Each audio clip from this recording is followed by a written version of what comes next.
राहुरी पाथर्डी नगर विधानसभा पोटनिवडणुकीच्या पार्श्वभूमीवर भाजपा महायुतीचे उमेदवार अक्षय कर्डिले यांच्या प्रचारार्थ राहुरी येथे प्रदेशाध्यक्ष रवींद्र चव्हाण यांच्या प्रमुख उपस्थितीमध्ये भव्य विजय संकल्प सभा संपन्न झाली। या सभेला पदाधिकारी, कार्यकर्ते, बूथ प्रमुख मोठ्या संख्येने हजर होते। या प्रसंगी बोलताना प्रदेशाध्यक्ष रवींद्र चव्हाण यांनी पंतप्रधान मोदी आणि मुख्यमंत्री देवेंद्र फडणवीस यांच्या विकास दृष्टीचा उल्लेख करत सांगितलं की त्यांच्या नेतृत्वामुळेच देश आणि राज्यामध्ये विकासाला गती मिळाली आहे। त्यामुळेच जनतेचा त्यांच्यावर विश्वास असून प्रेमही वाढला आहे। पुढे ते म्हणाले की माजी मंत्री तनपुरे यांनी जर भाजपमध्ये प्रवेश केला तर त्यांचं स्वागतच आहे। सर्व पदाधिकारी आणि कार्यकर्त्यांनी एकत्र येत अक्षय कर्डिले यांना विधानसभेत पाठवावं। त्यांच्या माध्यमातून मतदारसंघाच्या विकासाला गती मिळेल आणि मोठ्या प्रमाणामध्ये निधी उपलब्ध होईल। रवींद्र चव्हाण यांनी कार्यकर्त्यांना आवाहन केलं की स्वर्गीय आमदार शिवाजीराव कर्डिले यांना खरी श्रद्धांजली द्यायची असेल तर अक्षय कर्डिले यांना विजय करणं आवश्यक आहे। पक्षाशी नाळ जोडलेल्या कार्यकर्त्यांनी केंद्र व राज्य सरकारच्या योजनांची माहिती प्रत्येक घरापर्यंत पोहोचवावी। पालकमंत्री नामदार राधाकृष्ण विखे पाटील यांच्या नेतृत्वाखाली मुळा धरणाची उंची वाढवून आणि गाळ काढण्याचं काम हाती घेतलं जाणार आहे। या भागातील MIDCचा प्रश्न मार्गी लावण्यासाठी मुख्यमंत्री देवेंद्र फडणवीस पुढाकार घेतील। अक्षय कर्डिले हे युवा नेतृत्व असून स्वर्गीय शिवाजीराव कर्डिले यांच्या कार्याचा वारसा पुढे नेण्याची क्षमता त्यांच्यामध्ये आहे। एक आपल्याला माहिती आहे की त्या निवडणुकीमध्ये पोटनिवडणूक आहे, त्यामुळे राहुरी मतदारसंघात या पोटनिवडणुकीमध्ये भारतीय जनता पार्टी आणि महायुतीच्या माध्यमातून शिवाजीराव कर्डिले यांचे पुत्र अक्षय कर्डिले यांना महायुतीने उमेदवारी दिली आहे। आम्ही या सगळ्या निवडणुकीकडे पाहत असताना एक गोष्ट लक्षात घेतली पाहिजे की या निवडणुकीमध्ये विखे पाटील, सुजयजी, भारतीय जनता पार्टीचे राम शिंदेजी असतील, ते असणारे सर्व या भागातील असणारे सर्व प्रमुख नेते मंडळी हे या निवडणुकीमध्ये स्वतः लक्ष घालून आहेत। त्यामुळे या निवडणुकीमध्ये आज भारतीय जनता पार्टीच्या कार्यकर्त्यांचा बूथ मेळावा आज घेण्यात आला। त्यामुळे कार्यकर्त्यांचा प्रचंड उत्साह आहे आणि या सगळे कार्यकर्ते हे गाव पातळीवरती जाऊन प्रचार करतात आणि एक चांगला प्रतिसाद हा महायुतीचे उमेदवार अक्षय कर्डिले यांना मिळतोय। या निवडणुकीमध्ये प्राजक्त तनपुरेजी यांना मी आणि विखे पाटील यांनी विनंती केली, देवेंद्रजींनी त्यांच्याशी फोनवरती बोलले, त्यामुळे त्यांनीही या निवडणुकीमध्ये उमेदवारी अर्ज भरला नाही आणि काही या भागातील विकासात्मक कामांना सहकार्य करा आणि अशी भूमिका त्यांनी त्यावेळेला दर्शवली। त्यामुळे साहजिकचपणे ते सुद्धा पूर्ण निवडणुकीमध्ये या माहितीच्या बरोबर असल्याची भूमिका ही आहे। त्यामुळे निवडणुकीला कार्यकर्त्यांनी कुठेही गाफील न राहता निवडणुकीला अतिशय ताकदीने सामोरे गेलं पाहिजे, एवढंच आहे। आणि थोडासा उष्मा फार आहे, त्यामुळे काळजी घेऊन निवडणुकीचा प्रचार करावा अशाही सूचना या आम्ही आजच्या दिल्या आहेत। आणि त्यामुळे 23 तारखेला होणाऱ्या मतदानाच्या दिवशी सकाळीच लवकर मतदान जास्तीत जास्त कसं होईल हे आपण सर्वांनी पाहावं असे आम्ही तुमचा प्रचार करणार आहेत। एक गोष्ट लक्षात घेतली पाहिजे की आदरणीय पंतप्रधान नरेंद्र मोदीजी यांच्या नेतृत्वामध्ये आदरणीय महाराष्ट्र राज्याचे लोकप्रिय असे मुख्यमंत्री देवेंद्रजी यांच्या नेतृत्वामध्ये, त्यांच्या नेतृत्वावरती विश्वास ठेवून अनेक चांगल्या विचारी, समविचारी असणारी अनेक नेते मंडळी ही मनाने त्यांच्याबरोबर जोडलेले आहेत। माझ्यासारखा कार्यकर्ता हा नेहमीच विचार करेल की त्यांनी आमच्याबरोबर जोडले तर आम्हाला आनंद। या प्रसंगी बोलताना नामदार राधाकृष्ण विखे पाटील म्हणाले की माजी मंत्री प्राजक्त तनपुरे यांनी तालुक्याच्या विकासासाठी सकारात्मक भूमिका घेतली आहे। मात्र कोणतीही निवडणूक सोपी नसते, त्यामुळे कार्यकर्त्यांनी गाव सोडायचं नाही आणि प्रत्येक मतदारापर्यंत पोहोचायचं आहे.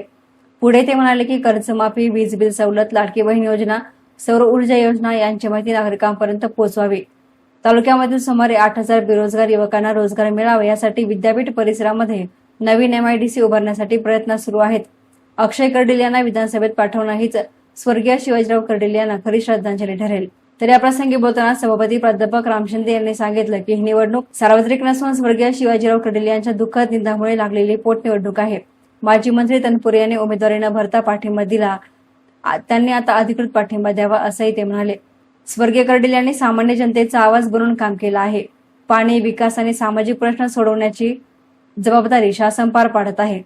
पोटनिवडणुकीमध्ये मतदानाचा टक्का कमी असतो, त्यामुळे कार्यकर्त्यांनी प्रत्येक मतदारापर्यंत जाऊन त्यांना मतदानासाठी प्रोत्साहित करावं.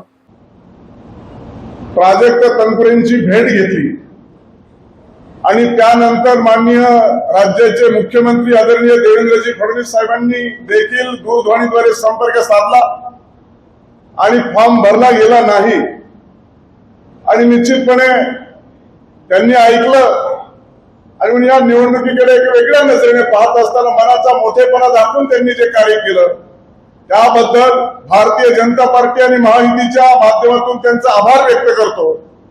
आणि हे आभार व्यक्त करत असताना खऱ्या अर्थानं अजून देखील आमच्या मनामध्ये द्विधा मनस्थिती आहे की त्यांची नेमकी काय भूमिका घेणार. मी देखील समाज माध्यमाच्या माध्यमातून ऐकतो आहे, पाहतो आहे. खरं तर वास्तविक पाहता ही निवडणूक सार्वत्रिक नाहीये, ही निवडणूक पोटनिवडणूक आहे आणि त्यामुळे या निवडणुकीकडे पाहत असताना आदरणीय शिवाजीरावजी कर्डिले साहेबांनी गेल्या अनेक वर्षापासून जवळपास 6 वेळा निवडणुकीला सामोरं जात असताना या जिल्ह्यामध्ये स्वतःचं नेतृत्व प्रस्थापित करत असताना सर्वसामान्याचा आवाज म्हणून त्यांनी या जिल्ह्यामध्ये कार्य केलं, या राज्यामध्ये कार्य केलं आणि हे कार्य करत असताना खऱ्या अर्थानं त्यांनी पाठिंबा दिला आणि म्हणून त्यांचे मी आभार मानतो.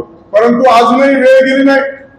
23 तारखेच्या पर्यंत पुन्हा एकदा मला अपेक्षा आहे की त्यांनी आता जर फॉर्म न भरता पाठिंबा दिलाच आहे तर अधिकृतरित्या या निवडणुकीसाठी देखील पाठिंबा दिला पाहिजे, अशा प्रकारची आम्ही इच्छा व्यक्त करतो.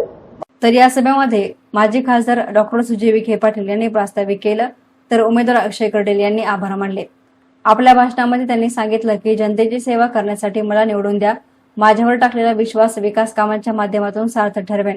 माजी मंत्री तनपुरे जर भाजपमध्ये आले तर आम्ही दोघी मिळून राहुरी मतदारसंघाचा सर्वांगीण विकास करू.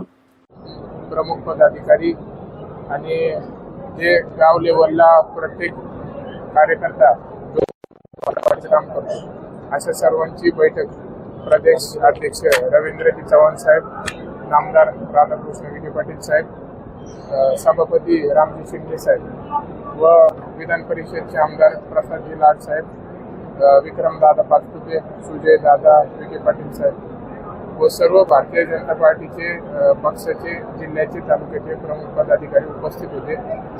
प्रदेशाध्यक्ष नामदार साहेबांनी सर्वांना सूचना मार्गदर्शन केलेलं आहे की आता निवडणुकीला केवळ 7 दिवस राहिले आणि 7 दिवस प्रत्येकाने घर टू घर जाऊन कॉम्प्लेट पोच केले पाहिजे, प्रत्येक मतदाराशी संवाद केला पाहिजे. भविष्यामध्ये आपण मतदारसंघामधील गावांसाठी काय काय काम करणार आहोत, विकास कामं, त्याचबरोबर योजना, त्याचबरोबर महिलांना सक्षम करण्यासाठी, तरुणांना रोजगार देण्यासाठी असे अनेक प्रश्न आज जे प्रत्येकाच्या मनामध्ये होते त्याचं उत्तर यांनी देऊन प्रत्येकाला आज जबाबदारी दिली आहे की 7 दिवस मात्र सर्वांनी निवडणुकीच्या पद्धतीनेच घेऊन आपण प्रत्येक मतदाराशी भेटून बोलून संवाद करून त्याचं मत हे कसं मतपेटीपर्यंत येईल यासाठी आजची बैठक होती आणि अतिशय चांगल्या पद्धतीने सर्वांनीच उपस्थिती लावून आम्ही काम करणार आहोत असं सर्वांनी भावना व्यक्त केली. भाजपमध्ये चर्चा सुरू आहे, काय नेमकं केलंय या गोष्टीची मला कुठली कल्पना नाही. आता तुम्ही मला सांगू राहिले तेव्हा मला माहिती होते. ते जर भाजपमध्ये आले तर आपल्याला कशा स्वरूपाने फायदा होईल? ते जर भारतीय जनता पार्टीमध्ये आले तर त्यांचं स्वागत आहे, कारण की त्यांनी मनाचा मोठेपणा करून साहेबांवरची भावना समजून मला खरं म्हणजे संधी दिलेली आहे, पाठबळ देत आहेत. तर निश्चितपणे त्यांचं सहर्ष स्वागत आहे आणि भविष्यामध्ये एकत्र आलो तर चांगल्या पद्धतीने मतदारसंघाचा विकास करू. या सभेला पालकमंत्री नामदार राधाकृष्ण विखे पाटील, विधान परिषद सभापती प्राध्यापक राम शिंदे, माजी खासदार डॉक्टर सुजय विखे पाटील, आमदार प्रसाद लाड, आमदार विक्रम पाचपुते, महामंत्री विजय चौधरी, रवींद्र अनासपुरे, केशव उपाध्याय, जिल्हाध्यक्ष दिलीप भालसिंग, सत्यजित कदम आदींसह मोठ्या संख्येनं पदाधिकारी, कार्यकर्ते, बूथ प्रमुख हजर होते. एकूणच या विजय संकल्प सभेमुळे राहुरी मतदारसंघामध्ये भारतीय जनता पार्टी महायुतीच्या प्रचाराला नवी ऊर्जा मिळाली असून अक्षय कर्डिले यांच्या उमेदवारी भोवती जनसमर्थन अधिक मजबूत होत असल्याचं चित्र सध्या स्पष्टपणे दिसून येते. एसएन मीडियासाठी प्रतिनिधी गोविंद फुनगे, राहुरी.